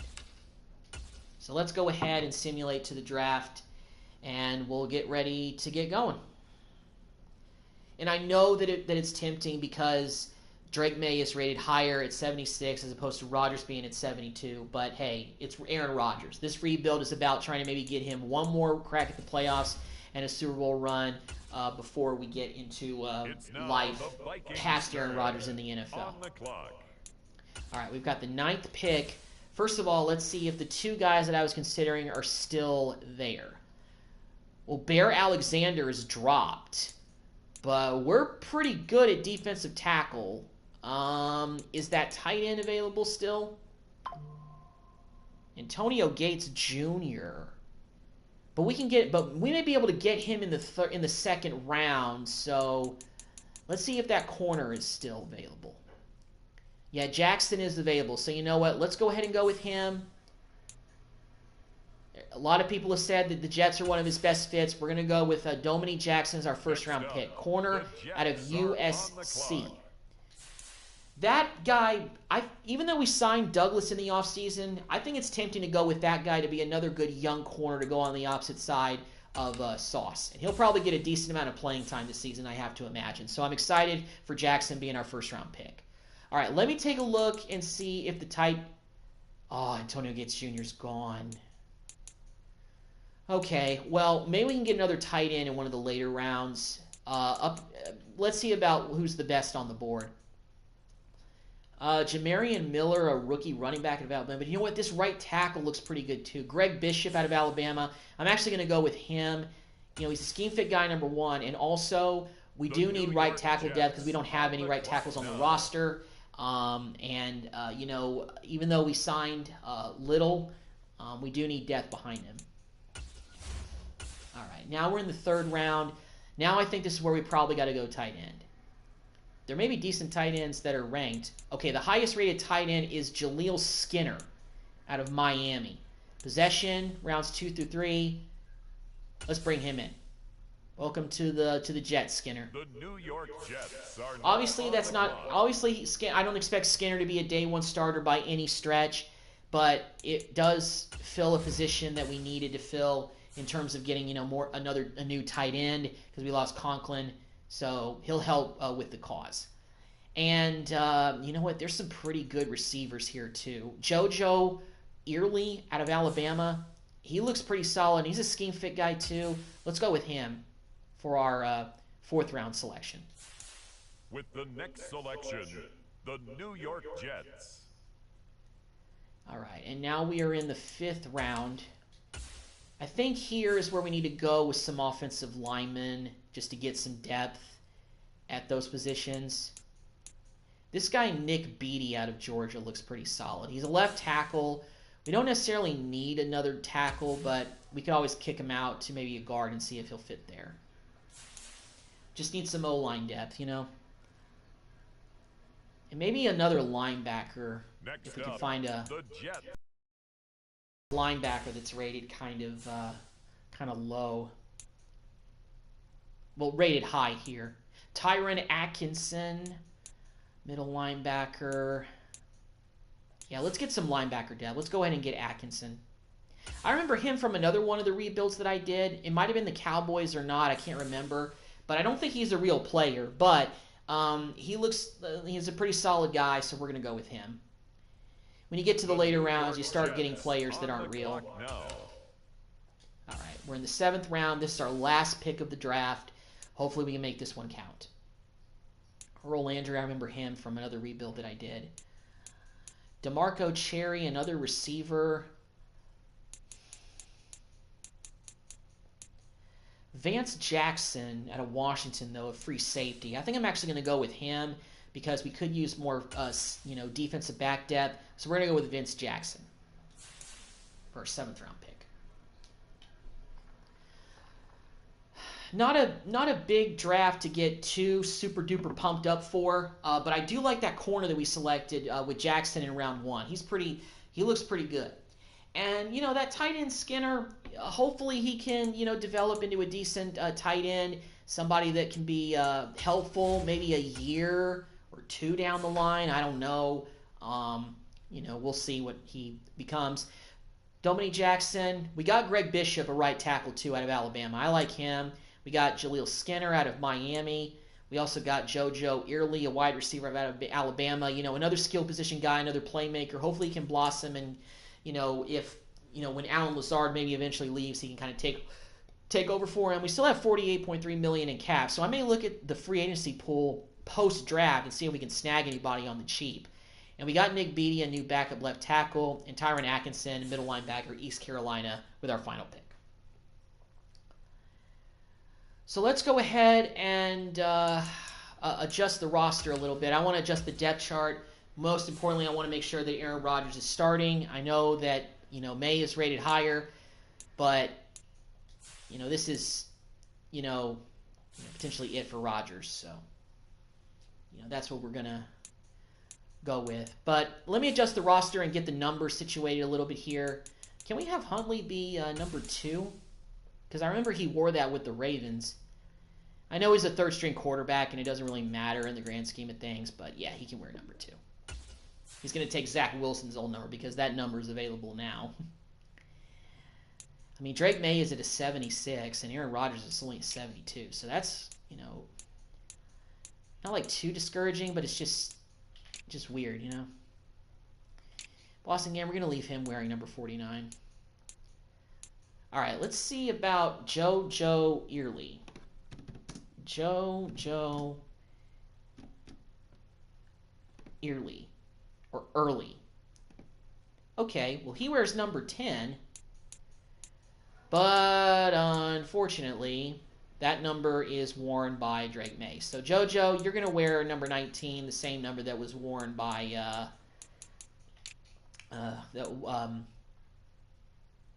Kadarius Toney last year. I blanked on his name.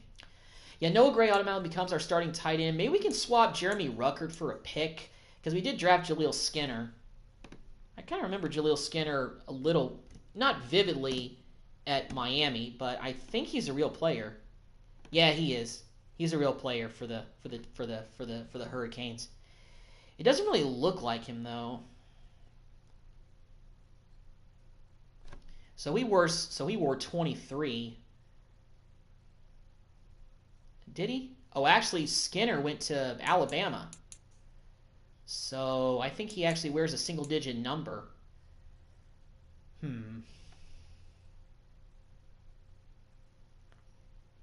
Yeah, he committed to Alabama, so he transferred actually. But I mean, you know. Yeah, I'm just looking up some stuff. It looks like he entered the portal, and yeah. Well, I don't think he can wear number 5, can he? Let's see if he can. I know giving Skinner a number already is kind of, his college number is a little bit over the top, but let's see. Is 5 even available? I don't think it is. So you know what? We're going to have him rock number 6. Maybe we can give him number 5 in the next year or two, depending on who's here and who's not here. So we'll kind of see what we want to do with that. But I like Skinner in the, potential for the future, Kind of excited for him. Jackson, Carter, Nick Beatty. I don't know if this guy's real or not, but we'll see. Nick Beatty. No, he's not a real player. That's all fine though. Helps with offensive line depth. That's all we're really looking for him. We don't have a whole lot of guard depth. We only have 3 guards. We can probably go get one in free agency. Greg Bishop.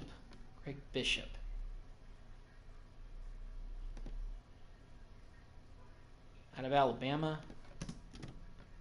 No, he's not a real player. Thought he was, but he's not.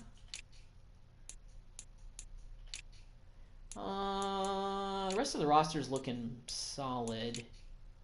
About middle linebacker. I know we drafted one. Oh, Tyron Atkinson wears number 5. Okay, we're going to change his number because, number 1, I don't think he's a real player. So we're going to change his number probably to something that, probably to like a regular linebacker number. Yeah, we're going to have him wear maybe 40-something or, now let's just have him wear 50. Just the basic linebacker number. Atkinson's going to wear 50. And that means that we can actually give Skinner his new college number, because according to real life, Skinner might be listed as might have been listed in Madden as a tight end who went to Miami, but in real life, Skinner entered the transfer portal and is now playing at Alabama. So I assume that's where he's going to play his senior year. I mean, I don't know too much about Skinner. I vaguely remember him being mentioned in Miami's bowl game as being one of the many players who didn't make the trip and didn't play in the game. Now I probably know why. He was probably already in the transfer portal. I mean, 71 overall. I mean, I know I'm talking more about our 3rd-round pick than our 1st-round pick, but, hopefully Skinner can develop a little bit, and, who knows? Maybe Ruckert, I may look to maybe trade him so that we can give Skinner more touches, because, the more you play your rookies, the more they actually develop. So, that's kind of what I'm hoping for in terms of development with these guys. All right, corners. Douglas. What number does Dominique Jackson?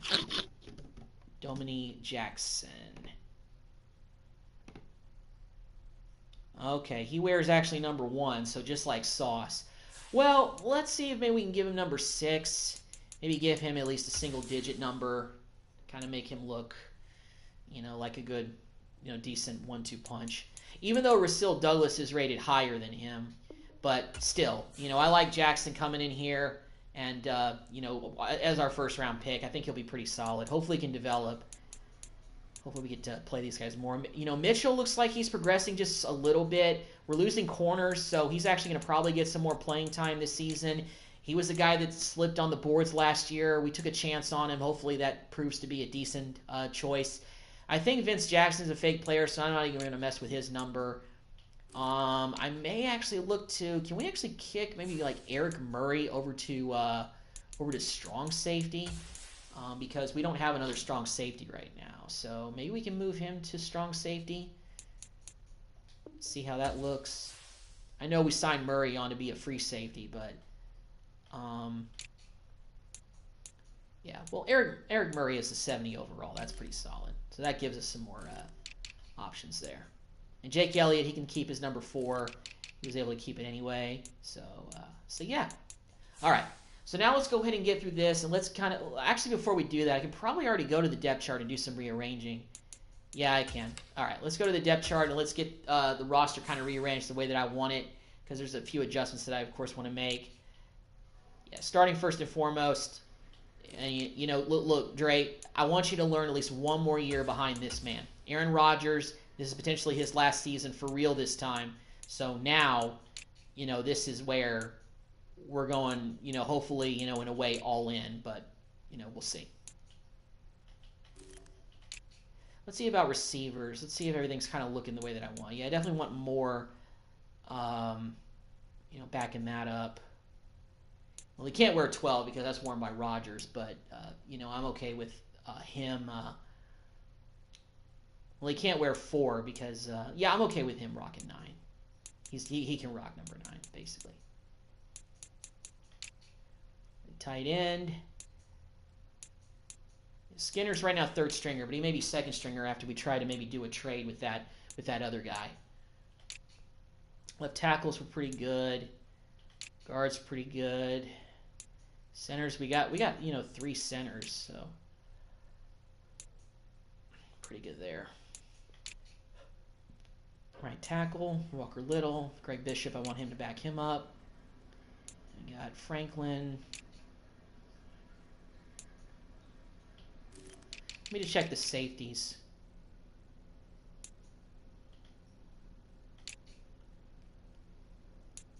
Yeah, Chuck Clark, Eric Murray. Okay, we're good there. I think we're good in terms of the depth chart. So let's go ahead and advance to year 3. Well, year 2, we went backwards. First year we were on the verge of making the playoffs. Had we won that last game against, I think, the Patriots. We finished the season 9-8, but this past season we finished 7-10. And what I thought was going to be Aaron Rodgers' last game actually proved not to be his last game. He does have one more year of football left in him. And as a matter of fact, yeah, he's the guy that we're going to upgrade possibly for one of the last times going into the season. So Rodgers, I think this year is it for Rodgers. Obviously, our offensive overall hasn't really adjusted too much because of who our quarterback is and who I've started over, Drake May. I mean, May is rated 76. Rodgers is rated 72. But Rodgers is not going to spend potentially his last season in the NFL riding the bench. That's just not going to happen. He is going to be our starting quarterback for year number 3 in what could be the last year. We drafted some young guys that I'm pretty excited about, to tell you the truth, including that tight end Skinner. And as a matter of fact, before I actually end this live stream, I'm going to see if I can, get going early on the trade and maybe see if I can swap that other tight end that I have for a pick that, we don't really need anymore. So, I mean, we signed Gray, Rucker does fit our scheme, but actually Skinner is rated higher than him. So, yeah, let's see if we can maybe look to trade Skinner to Rucker away for, maybe a player that we could use or maybe a draft pick. I don't really know. We could use another middle linebacker. Could use so we could use another middle linebacker potentially. Let's go ahead and take a look at like middle linebackers in terms of like depth that players have. I don't know if I want to swap picks. I don't know if I want to trade picks. David Long Jr. That actually looks kind of tempting. Does any of these teams like have middle linebackers that they're not really like using per se, very much? Jordan Brooks, Texas Tech legend. Well, not Texas Tech legend, but Red Raider. I don't know if they'll take this though. Don't feel it brings enough value. Okay. Well, maybe we could throw in a pick, or maybe another player that we, have too much in. Maybe a corner. I don't think I want to get rid of Douglas though. Let me see about maybe this cornerback. See if they'll take this. I don't think they will. Trade decline. Okay, I don't think that corner helps. I think for Brooks, we're going to have to give a pick or something. One of our linebackers. A little heavy there. Maybe we can get rid of Barnes. We can bring in Brooks. It's a scheme fit guy. Still declined. Okay, all right. Let's see about maybe left. Nah, no left guys looking pretty good.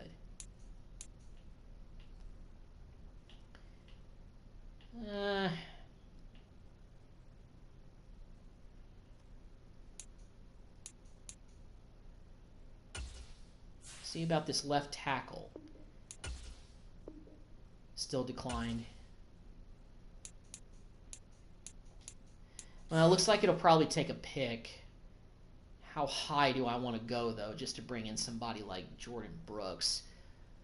We don't really need a whole, like, new middle linebacker, but, it is on the list of things that we do need. You know what? Let's scrap this trade, actually. Let's scrap this. I want to see if maybe... All right, let's go ahead and put Ruckert back on. And let's go and take a look at maybe there's a team out there that has a quarterback that they're not really like using anymore, per se. I don't know where I'm going with that, but let's see. We don't really... Is there like a team with maybe a decent backup quarterback that they're not using? Cardinals drafted, Drew Allar. But I don't know if I want to bring in Kyler Murray as a guy to, potentially replace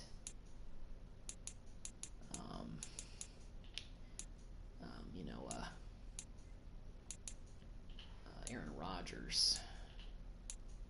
I mean, that's why we drafted Drake May.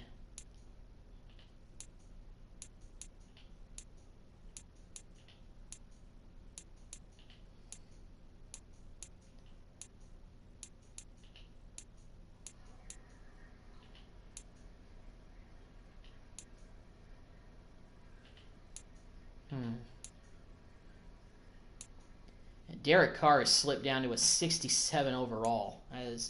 That is sad to see. And Geno Smith is down to a 70 for Seattle.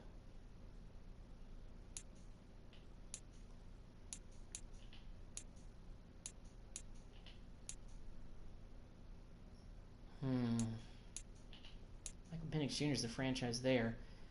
Okay, well, let's go back to checking out middle linebackers around the league. Maybe see if we can get somebody to be a backup. Maybe this David Long guy is more of a reasonable option for us from the Bears. All right, trade was declined, so let's add maybe a. Let's see if maybe we can add one of our corners again. Maybe Converse. See if that helps. I don't think it will, but let's see. All right, so we got their interest up there a little bit. So maybe that and a pick may be enough to sway them. No one to be maybe a fourth rounder for Long. All right, cool. So we were able to trade away Ruckert, one of our tight ends that we really don't need anymore. And we've got a new middle linebacker to kind of, plug into the fold. I know that we don't really necessarily need a new middle linebacker, but, I mean, we do need some more linebacker depth. And I thought, hey, if, they're willing to give me Long, because who knows how much longer C.J. Mosley is going to play. That gives us 281 overall middle linebackers. So that makes me feel better. And as far as, Long's number, let's see if we can give him something in the 50s. I don't know what his number was with Chicago. Let me see what his number was with Chicago. David Long Jr. All right, well, he wears 51. He wore 51, it looks like, with the Titans. So let's give him number 51. I mean, solid. I think he's a younger guy. So... And, we just needed to unload, another our tight end. And also, Long fits our scheme. And like I said, who knows how much longer C.J. Mosley is actually going to play. And, we can also always kick him out to left outside the linebacker if we really want to. If Patrick Jones isn't getting it done this season, we can always look to do that. And, who knows? I may look to do some other trades when I start up this, when I do another live stream of this rebuild. Because right now, the way things are kind of looking... we may have to kind of go all in with this because this is going to be Rodgers' last season, and I know that you can't really move up too much from a 72 overall quarterback. Like that's what his rating is. He's probably not going to get in the 80s at any point this season based on the last 2 years. So that's going to make things pretty tough, but it's still Aaron Rodgers, and it's still probably his last year of football. So thank you guys for checking out Episode 2 of the Madden 24 New York Jets rebuild. Hopefully I'll be back next Monday with a live stream of this. When I'm done with the Jets rebuild, which I don't know when that'll be, but when I am done with it, I'm actually going to move on to the career mode in this Madden. I know that I started up, face of the franchise, and the thing I don't like about that is that, you have to play every game. You can't really sim through it to kind of, speed up your career, if you will. But I remember that in the regular franchise mode, you can always create a player from scratch, and you can do that. So I basically created a duplicate player because in the face of the franchise mode, unlike the superstar mode, which is what it is in the newer Madden on the PS5, because I'm playing on old gen, for those of y'all that don't know, this is PS4 Madden. So so in that one you can actually simulate weeks because I don't want to have to play every single game. I basically want to get through my guy's rookie year and just see what I want to do and have some fun with that. So I may bring that back, kind of revive it a little bit, not really do anything too over the top, but just maybe just like play the Pro Bowl game and have some fun with that. And maybe go into the next season and see how things look for the rest of the career. But I'll see what I want to do when the time comes. But anyway, thank you guys for checking out the live stream, and I will see you guys in the next video. Have a good Monday night.